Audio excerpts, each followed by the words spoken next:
Comment gérer dans Excel 2016 tout ce qui concerne la police, l'alignement, les bordures, les trames, ainsi que les formats de cellules?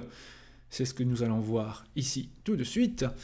Alors, pour tout ce qui est gestion de la police, eh bien c'est un peu comme dans Microsoft Word, par exemple, voilà, je sélectionne quelques données ici, donc pour sélectionner, je répète qu'il faut cliquer en plein milieu d'une case, d'une cellule, laisser enfoncer, et ensuite vous pouvez prendre plusieurs cases aussi bien horizontalement que verticalement. Par exemple, voilà, je prends ce bloc-ci, je relâche. Et là, donc, dans l'onglet Accueil, dans le groupe Police, eh bien, vous avez en principe tout ce que vous connaissez déjà, donc le choix de la police.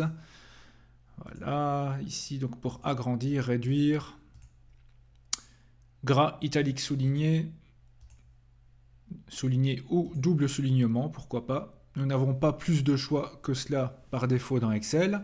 Vous pouvez aussi, grâce au pot de peinture, eh bien, colorier le fond des différentes cellules. Voilà, je vais par exemple mettre ceci.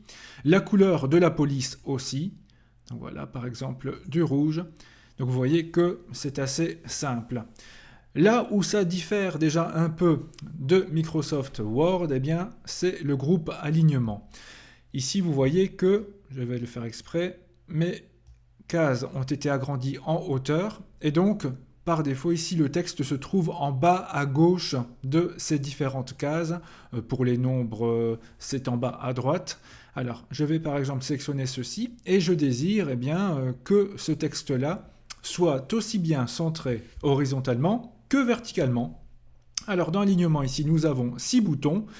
La première ligne pour l'orientation verticale et la deuxième ligne pour l'orientation horizontale. Ainsi voilà, en cliquant sur ces deux boutons-là, vous voyez qu'à l'intérieur de mes cases, eh bien, le texte est bien centré aussi bien horizontalement que verticalement. Vous avez aussi d'autres choses, comme ici vous voyez le AB avec la petite flèche qui permet d'orienter le texte différemment. Exemple, en mode vertical, vous voyez ici le mardi, je vais un peu agrandir pour que mardi puisse s'intégrer totalement dans la case. Vous avez aussi la possibilité d'inscrire le texte en oblique, vous voyez, une petite rotation. Donc voilà, ici, tout est facilité afin de gagner de la place aussi parfois quand on a de grands tableaux et que l'on veut imprimer ou s'y retrouver sur une seule feuille, sur une seule page. Et bien voilà, le texte en mode vertical peut être utile. Alors, ensuite, vous avez aussi, en quelque sorte, une tabulation. Donc, je vais par exemple prendre ce texte-là, ici, voilà, vendredi, pas encore utilisé. Je vais bien agrandir ma cellule. Je le fais exprès. Et vous avez ici, voilà, en quelque sorte, des retraits. Vous pouvez augmenter le retrait ou diminuer le retrait. Cela permet de gagner un peu de temps plutôt que d'utiliser simplement la barre espace. Vous savez que je n'aime pas trop cela. Bien sûr, si vous voulez donc aligner vendredi à droite, ça va bien plus facilement en utilisant donc les 6 boutons d'alignement qui se trouvent ici. Alors, ensuite, donc ça c'était pour la police et l'alignement. Alors, comme je vous l'ai dit dans une précédente vidéo, si jamais j'imprime à ce moment-ci, le quadrillage n'apparaît pas. Il faut en effet insérer les bordures, et éventuellement les trames de fond ici c'est déjà fait, mais je voudrais que mon tableau ait un bord noir tout autour des cases. Alors je vais par exemple sélectionner toute cette partie-ci. Vous avez ici, à côté du soulignement, un bouton qui se nomme bordure. Vous avez tous les types de bordures, un peu comme dans Word lorsqu'on utilise les tableaux ou simplement l'encadrement de texte aussi. Alors, si vous voulez que chaque case ait sa bordure noire, toutes les bordures est le moyen le plus rapide. Vous voyez ici, je vais même enlever l'alignement ou plutôt la rotation. Je vais revenir à quelque chose de tout à fait normal, voilà. Ainsi, vous voyez que cela ressemble de plus en plus à un véritable tableau. Bien sûr, vous pouvez aussi choisir différents styles de bordure, en pointillé, en gras. C'est toujours sur le même bouton.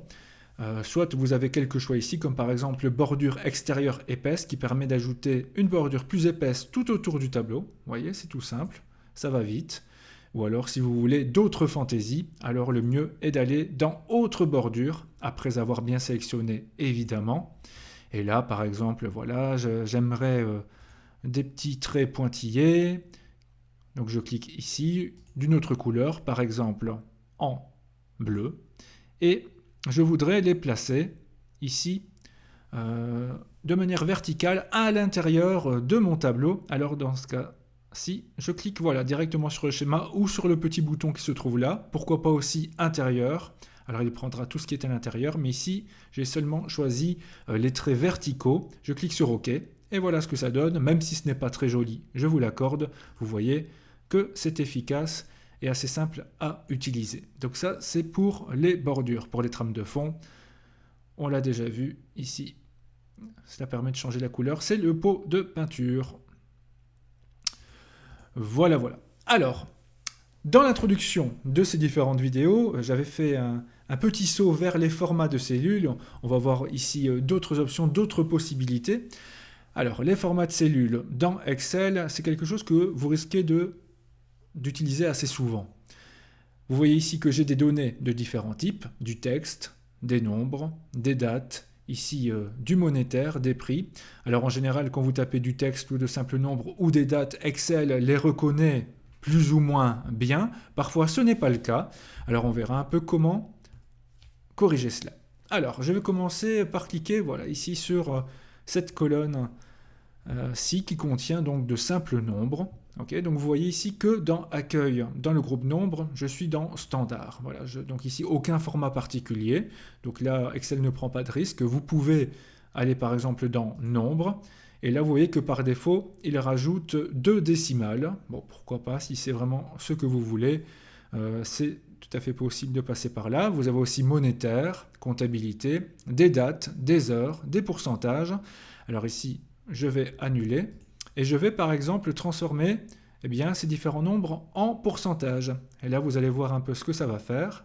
Si je clique sur pourcent, le 1 s'est transformé en 100%, le 5 en 500%. Et oui, donc sachez-le, quand vous transformez un nombre en pourcent grâce à cette méthode-là, Excel va automatiquement multiplier par 100.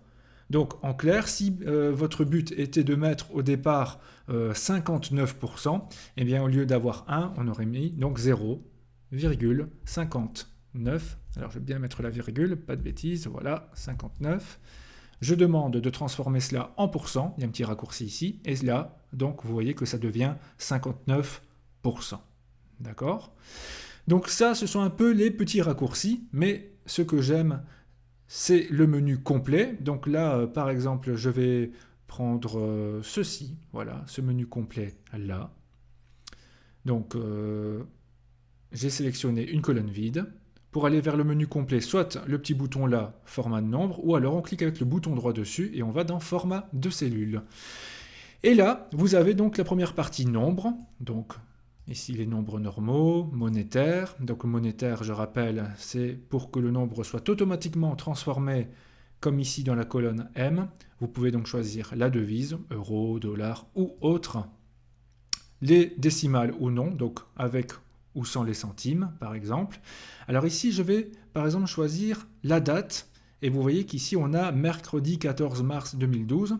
Donc je vais cliquer dessus. Ainsi, ça va préparer la colonne à ce que je vais ensuite entrer dedans. Et alors maintenant, donc la colonne L, elle était préparée. Vous voyez en date. Et là, je vais taper une date, exemple, le 14 du 1, donc 14 janvier 2019. J'appuie sur Entrée. Et là, regardez ce qu'il a fait. Il a automatiquement transformé ce que j'ai tapé en lundi 14 janvier 2019, puisque j'avais demandé un format de date avec le jour. Donc voilà, qui peut être utile par exemple aussi pour créer un calendrier sans devoir taper vous-même lundi, mardi, mercredi. C'est aussi un moyen rapide de voir quel jour vous êtes né aussi, si vous êtes né un mardi, un vendredi, un dimanche. Voilà un moyen très simple. Et je rappelle que c'est bien sûr lié au véritable calendrier. Il existe vraiment. Là, je vais recopier ma cellule, agrandir un peu. Et ainsi, voilà, j'ai mardi, mercredi, jeudi. Et cela suit bien la date que j'avais tapée auparavant. Donc, voilà qui peut être utile aussi. Et cela permet d'avoir parfois un format de date plus lisible que ce que j'avais ici, par exemple, le 26 février de l'année 2040. Ensuite, pour les nombres, on peut aussi avoir des difficultés à déchiffrer les nombres un peu trop longs. Alors, exemple ici, voilà, je vais taper un nombre assez long. Je vais utiliser la poignée de recopie pour ensuite l'incrémenter, comme vous connaissez déjà la méthode. Voilà. Alors, on peut utiliser aussi ce qu'on appelle un séparateur de milliers. Alors, je sélectionne la colonne, je vais dans les formats de cellules, je suis bien dans le nombre, et ici, je peux cocher la case utilisation du séparateur de milliers. OK. J'agrandis un peu la case et vous voyez qu'un petit point s'est affiché entre chaque millier. C'est parfois beaucoup plus clair pour les nombres à millions, milliards, etc. Enfin, vous remarquez que dans le format de cellules, je sélectionne par exemple ceci, eh bien vous retrouvez un peu tout ce que l'on a vu en mode raccourci dans cette vidéo, donc l'alignement, notamment l'alignement vertical horizontal, et là on peut même choisir exactement l'orientation du texte, comme vous pouvez le voir.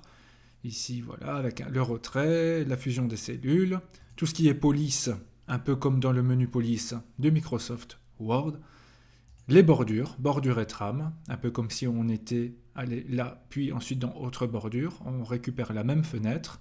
Le remplissage, cela signifie donc la trame de fond. Pourquoi pas aussi des motifs et textures pas toujours jolis, vous irez les voir, vous m'en donnerez des nouvelles. Et voilà donc un peu pour le format de cellule. Je vous renvoie donc à d'autres vidéos pour en savoir plus sur Excel 2016. Je vous dis à très bientôt.